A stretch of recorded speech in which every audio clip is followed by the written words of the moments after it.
بسم اللہ الرحمن الرحیم۔ شروع کرتا ہوں اس پاک پروردگار کے نام سے جس کے قبضے میں ہم سب کی جان ہے۔ گلابی پوئٹری کے معزز دوستو، میں ہوں رانا خالد اور گلابی پوئٹری کے تمام دیکھنے اور سننے والوں کو السلام علیکم۔ ناظرین گرامی، آج آپ کے لیے حضرت خالد بن ولید رضی اللہ تعالی عنہ کی سیریز کی یہ 29ویں ویڈیو لے کر حاضر ہوں۔ امید ہے یہ ویڈیو آپ کو بے حد پسند آئے گی، تو چلیے شروع کرتے ہیں۔ ایسے دشمن کا آپ صلی اللہ علیہ وسلم کے پاس ایک ہی علاج تھا کہ فوج کشی کرو تاکہ وہ یہ نہ سمجھے کہ ہم کمزور ہیں۔ اے محمد صلی اللہ علیہ وسلم، ابو سفیان نے کہا، میں یہ غلط فہمی رفع کرنے آیا ہوں کہ میں نے حدیبیہ کے صلح نامے کی خلاف ورزی نہیں کی۔ اگر بنو بکر کی مدد کو قبیلہ قریش کے چند آدمی میری اجازت کے بغیر چلے گئے تو یہ میرا قصور نہیں، میں نے معاہدہ نہیں توڑا۔ اگر تم چاہتے ہو تو میں معاہدے کی تجدید کے لیے تیار ہوں۔ مورخین ابن حشام اور مغازی کی تحریروں سے پتہ ملتا ہے کہ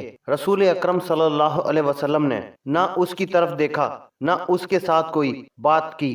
رسول کریم صلی اللہ علیہ وسلم کی خاموشی نے ابو سفیان پر خوف طاری کر دیا۔ وہ وہاں سے اٹھ آیا اور ابو بکر رضی اللہ تعالی عنہ سے جا ملا۔ محمد صلی اللہ علیہ وسلم میری کوئی بات سننے پر آمادہ نہیں۔ ابو سفیان نے ابو بکر رضی اللہ تعالی عنہ سے کہا، تم ہم میں سے ہو؟ ابو بکر رضی اللہ تعالی عنہ، خدا کی قسم ہم گھر آئے مہمان کے ساتھ ایسا سلوک نہیں کیا کرتے کہ اس کی بات بھی نہ سنیں۔ میں دوستی کا پیغام لے کر آیا ہوں۔ اگر محمد صلی اللہ علیہ وسلم نے، جو اللہ کے رسول صلی اللہ علیہ وسلم ہیں، تمہاری بات نہیں سنی تو ہم تمہاری کسی بات کا جواب نہیں دے سکتے۔ ابو بکر رضی اللہ تعالی عنہ نے کہا، ہم اس مہمان کی بات سنا کرتے ہیں جو ہماری بات سنتا ہے۔ ابو سفیان، کیا تم نے محمد صلی اللہ علیہ وسلم کی بات سنی ہے کہ وہ اللہ کا بھیجا ہوا رسول صلی اللہ علیہ وسلم ہے؟ کیا تم نے اللہ کے رسول صلی اللہ علیہ وسلم کی یہ بات نہیں سنی تھی کہ اللہ ایک ہے اور اس کے سوا کوئی معبود نہیں؟ سنی تھی تو تم رسول اللہ صلی اللہ علیہ وسلم کے دشمن کیوں ہو گئے تھے؟ کیا تم میری کوئی مدد نہیں کرو گے؟ ابو بکر رضی اللہ تعالی عنہ ابو سفیان نے التجا کی، نہیں۔ ابو بکر رضی اللہ تعالی عنہ نے کہا، ہم اپنے رسول صلی اللہ علیہ وسلم کے حکم کے پابند ہیں۔ ابو سفیان مایوسی کے عالم میں سر جھکائے ہوئے چلا گیا اور کسی سے حضرت عمر رضی اللہ تعالی عنہ کا گھر پوچھ کر ان کے سامنے جا بیٹھا۔ اسلام کے سب سے بڑے دشمن کو مدینے میں دیکھ کر مجھے حیرت ہوئی ہے۔ عمر رضی اللہ تعالی عنہ نے کہا، خدا کی قسم تم اسلام قبول کرنے والوں میں سے نہیں۔ ابو سفیان نے عمر رضی اللہ تعالی عنہ کو مدینے میں آنے کا مقصد بتایا اور یہ بھی کہ رسول کریم صلی اللہ علیہ وسلم نے اس کے ساتھ بات تک نہیں کی اور ابو بکر رضی اللہ تعالی عنہ نے بھی اس کی مدد نہیں کی۔ میرے پاس اگر چونٹیوں جیسی کمزور فوج بھی ہو تو بھی تمہارے خلاف لڑوں گا۔ عمر رضی اللہ تعالی عنہ نے کہا، تم میرے نہیں، میرے رسول صلی اللہ علیہ وسلم اور میرے مذہب کے دشمن ہو۔ میرا رویہ وہی ہوگا جو اللہ کے رسول صلی اللہ علیہ وسلم کا ہے۔ ابو سفیان فاطمہ رضی اللہ تعالی عنہ سے ملا، حضرت علی رضی اللہ تعالی عنہ سے ملا، لیکن کسی نے بھی اس کی بات نہ سنی۔ وہ مایوس اور نامراد مدینے سے نکلا۔ اس کے گھوڑے کی چال اب وہ نہیں تھی جو مدینے کی طرف آتے وقت تھی۔ گھوڑے کا بھی جیسے سر جھکا ہوا تھا۔ وہ مکہ کو جا رہا تھا۔ رسول خدا صلی اللہ علیہ وسلم نے اس کے جانے کے بعد ان الفاظ میں حکم دیا کہ مکہ پر حملے کے لیے زیادہ سے زیادہ تعداد میں فوج تیار کی جائے۔ آپ صلی اللہ علیہ وسلم کے حکم میں خاص طور پر شامل تھا کہ جنگی تیاری اتنے بڑے پیمانے کی ہو کہ مکہ والوں کو فیصلہ کن شکست دے کر قریش کو ہمیشہ کے لیے تہ و تیغ کر لیا جائے۔ اس کے علاوہ وہ حضور صلی اللہ علیہ وسلم نے فرمایا کہ کوچ بہت تیز ہوگا اور اسے ایسا خفیہ رکھا جائے گا کہ مکہ والوں کو بے خبری میں دبوچ لیا جائے یا مکہ کے قریب اتنی تیزی سے پہنچا جائے کہ قریش کو مہلت نہ مل سکے کہ وہ اپنے اتحادی قبائل کو مدد کے لیے بلا سکیں۔ مدینے میں مسلمانوں نے راتوں کو بھی سونا چھوڑ دیا۔ جدھر دیکھو تیر تیار ہو رہے تھے۔ تیروں سے بھری ہوئی ترکشوں کے انبار لگتے جا رہے تھے۔ برچھیاں بن رہی تھیں، گھوڑے اور اونٹ تیار ہو رہے تھے، تلواریں تیز ہو رہی تھیں، عورتیں اور بچے بھی جنگی تیاریوں میں مصروف تھے۔ رسول اکرم صلی اللہ علیہ وسلم اور صحابہ کرام رضی اللہ تعالی عنہ بھاگتے دوڑتے نظر آتے تھے۔ مدینے میں ایک گھر تھا جس کے اندر کوئی اور ہی سرگرمی تھی، وہ غیر مسلم گھرانہ تھا۔ وہاں ایک اجنبی آیا بیٹھا تھا۔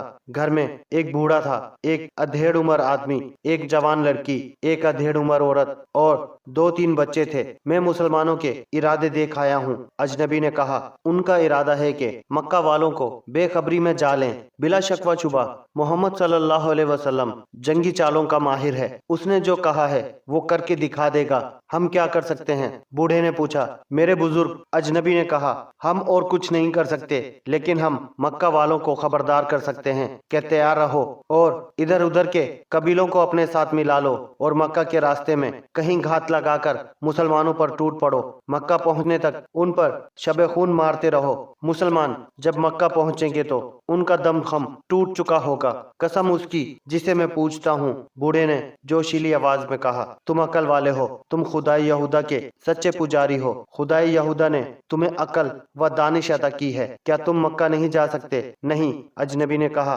مسلمان ہر غیر مسلم کو شک کی نگاہ سے دیکھ رہے ہیں، یہ جانتے ہیں کہ میں یہودی ہوں، وہ مجھ پر شک کریں گے، میں اپنی جان پر کھیل جاؤں گا۔ مجھے ان یہودیوں کے خون کا انتقام لینا ہے جنہیں مسلمانوں نے قتل کیا تھا۔ میری رگوں میں بنو قریظ کا خون دوڑ رہا ہے، یہ میرا فرض ہے کہ میں مسلمانوں کو ضربیں لگاتا رہوں، اور میں اپنا یہ فرض ادا نہ کروں تو خدائی یہودا مجھے اس کتے کی موت مارے جس کے جسم پر خارش اور پھوڑے ہوتے ہیں اور وہ تڑپ تڑپ کر مرتا ہے، لیکن میں نہیں چاہتا کہ میں پکڑا جاؤں۔ میں مسلمانوں کو ڈنک مارنے کے لیے زندہ رہنا چاہتا ہوں۔ میں بوڑھا ہوں، بوڑھے نے کہا، مکہ دور ہے، گھوڑے یا اونٹ پر اتنا تیز سفر نہیں کر سکوں گا کہ مسلمانوں سے پہلے مکہ پہنچ جاؤں۔ یہ کام بچوں اور عورتوں کا بھی نہیں، میرا بیٹا ہے مگر بیمار ہے، اس انعام کو دیکھو جو ہم تمہیں دے رہے ہیں۔ اجنبی یہودی نے کہا، یہ کام کر دو، انعام کے علاوہ ہم تمہیں اپنے مذہب میں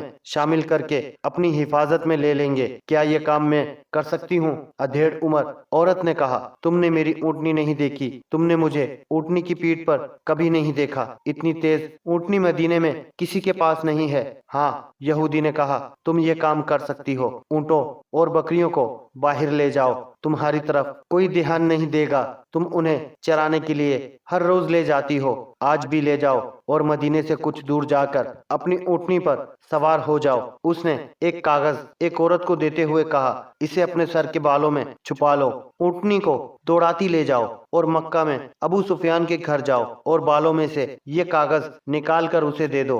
لاؤ، عورت نے کاغذ لیتے ہوئے کہا، میرا انعام میرے دوسرے ہاتھ پر رکھ دو اور اس یقین کے ساتھ میرے گھر سے جاؤ کہ مسلمان مکہ سے واپس آئیں گے تو ان کی تعداد آدھی بھی نہیں ہوگی اور ان کے سر جھکے ہوئے ہوں گے اور شکست ان کے چہروں پر لکھی ہوئی ہوگی۔ یہودی نے سونے کے 3 ٹکڑے عورت کو دیے اور بولا، یہ اس انعام کا نصف حصہ ہے جو ہم تمہیں اس وقت دیں گے جب تم یہ پیغام ابو سفیان کے ہاتھ میں دے کر واپس آ جاؤ گی۔ اگر میں نے کام کر دیا اور زندہ واپس نہ آ سکی تو باقی انعام تمہارے بیمار خاوند کو ملے گا۔ یہودی نے کہا، یہ عورت کسی بھی تاریخ میں نام نہیں دیا گیا، اپنے اونٹ اور بکریاں چرانے کے لیے لے گئی، انہیں وہ ہانکتی جا رہی تھی، کسی نے بھی نہ دیکھا کہ اونٹوں کی پیٹیں ننگی تھیں، لیکن ایک اونٹنی سواری کے لیے تیار کی گئی تھی، اس کے ساتھ پانی کا ایک مشکیزہ اور ایک تھیلا بھی بندھا ہوا تھا۔ عورت اس ریوڑ کو شہر سے دور لے گئی، بہت دیر گزر گئی تو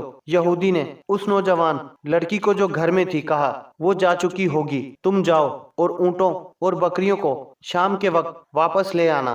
وہ لڑکی ہاتھ میں گدڑیوں والی لاٹھی لے کر باہر نکل گئی، لیکن وہ شہر سے باہر جانے کی بجائے شہر کے اندر چلی گئی۔ وہ اس طرح ادھر ادھر دیکھتی جا رہی تھی جیسے کسی کو ڈھونڈ رہی ہو۔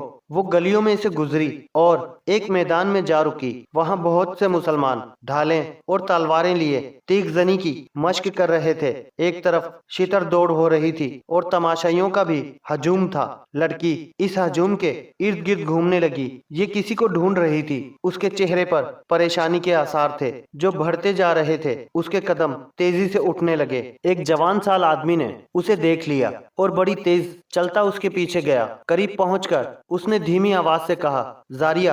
لڑکی نے چونک کر پیچھے دیکھا اور اس کے چہرے سے پریشانی کا تاثر اڑ گیا۔ وہیں آ جاؤ،